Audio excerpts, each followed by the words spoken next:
Alright, ladies and gentlemen, welcome back to Starcraft matchups. And of course, today is launch day, so happy launch day to everyone. I'm sure you guys have already been playing the retail version of Starcraft 2, or maybe you can't get it yet, you're waiting. Whatever reason that you're watching this video right now, maybe you're just looking for tips, I'll be, of course, happy to help you with anything you guys need. But if you can, you should go out and definitely buy the game or download the electronic version, because it is out today. Alright, so get on there, start playing. Anyways, we're going to look for a few tips and tricks from the pros here. This is a match between TT1, spawning as the Red Protoss, versus Morrow, spawning as the Green Terran over here. So let's just get into the game and check out what's going on. Although, not a lot so far, we're just starting. Pylons gone down, everyone's building drones, SCVs, probes, nothing, well, no drones, but nothing exciting too far. Neither side needs to block, or I suppose they could block, but not really caring to. Oh, and we might see a Terran block, because of course they're Terran and they're going to block every game. Why not? Alright, he's just putting down his first gas. Looks like Morrow is slightly ahead, putting down his gas. So we might see a little bit of a mech build. I don't know, maybe he just put that down a little bit earlier if he wants some kind of fast marauders. Who knows? TT1 is using up all of his energy to chrono boost right now, so we're probably going to see more of an econ build from him, at least to start off with. There is the orbital command going down for Morrow. Be interesting to see what he does with it first. First Marine is coming out. Gateway's done, but no units are in production right now. Looks like TT1 is just going around, he's scouting, trying to figure out where Morrow is at. Of course, we have this kind of cross spawn. Well, we've got this nice short flight distance. I mean, from here to here, I can already see the drops coming down. I mean, that's just very short flight distance, and a much longer, well, not incredibly long compared to other maps, but I mean, you got this whole run distance. The flight distance is definitely shorter for this matchup. And there we see cybernetics who are already researching warp gates. So one gateway build looks like it's going to be a bit more tech. We've already seen all this energy. He's not saving up anything for his gateways, so we definitely see more of a econ and late game strategy. Now, this pro went up here. Let's see what he got to see. Basically nothing. I mean, he saw barracks, looks like factory, but I mean, that is all he's gotten to see so far. Here comes reactor, standard build. He's just going to pump out Marines in the meantime. There's the first Stalker. Harvester count, we can see 25 to 20. So TT1 is definitely focusing more at econ, more late game. Let's just check Army tab really quick. And he also has more spent in his army, but of course Morrow has been spending this time to get his factory up.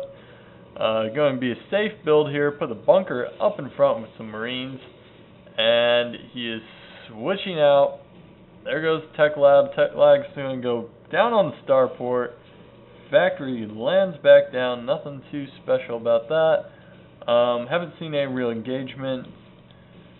Stalkers just walking around, checking out what's up. And there goes Proxy Pylon.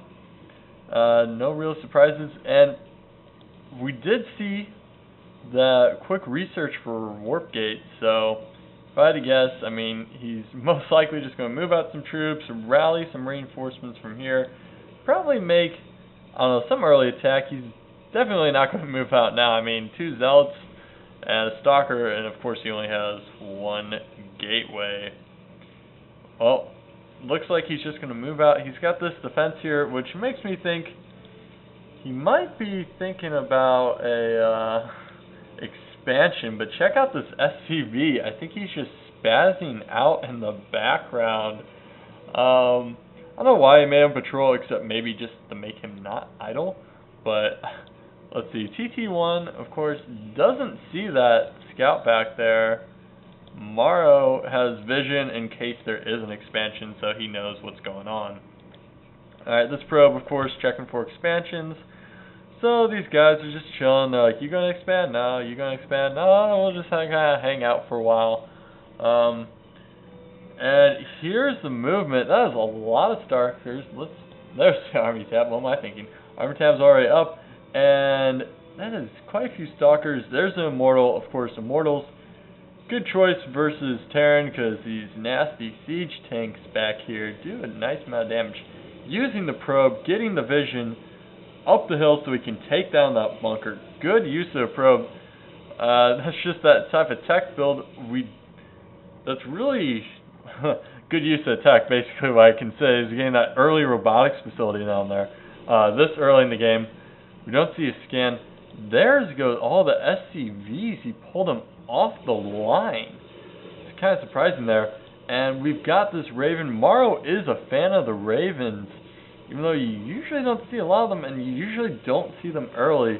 And that Raven is going to go down. Look at all these SCVs in the front. I don't think...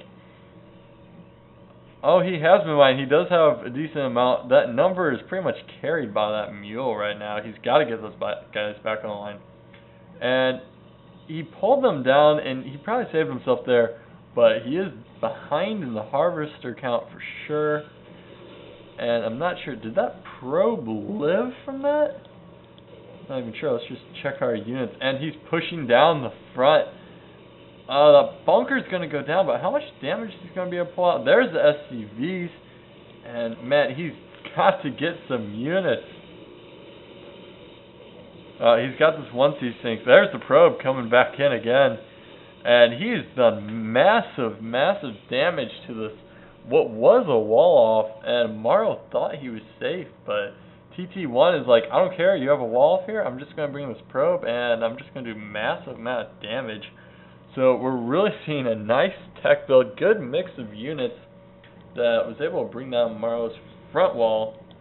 Of course, he's going to rally up. There's another proxy pylon just right outside his base, being really aggressive. Let's check what's going on back in the base of TT1. Just training up a couple more Immortals, still running off 3 gateways. I like this pylon here. Of course, it's going to give you vision. It's going to allow you a possible block if you really needed to. I know like Whiterod does like to make a full block and then he just warps units in. Of course, you can't do that with Immortals. But I do still like it gives you the vision. Here's this Hellion. I really think he could harass a little bit. But I almost think with one Hellion, you're better just to run around, scout your opponent, check for, Stargate, stuff like that. But it looks to be maybe a little stuck here. He's just sitting there. It takes down one probe, but that Stalker is going to kill him. And check out this Observer here. He's just, like, looking at everything. Let's check out TT1's vision. Yeah, he can basically see the whole army, what's going on. But he's not getting too close because you can kind of see it on your screen. But he's just chilling out over here, so it's not overlapping any units. There's a Banshee. So that was a nice scout for TT1, picking that off. Nope, we're not going to see any cloak, but at least not yet. But it's always nice to know if your opponent's going to go for some kind of air. And here we go. That's the drop I was talking about earlier. The short flight distance. He's bringing over 2 siege tanks. TT1 knows what's going off, and he's just going to have to run away. I was kind of afraid for Morrow for a second that his siege tanks, if the Medivac went down with 2 siege tanks, that would really cost him. Let's go back to the income tab. Income is still, harvesters are almost where they were at a couple minutes ago. No one's really been pumping anything out. Bunker was going down. I think he was just trying to block the expansion. And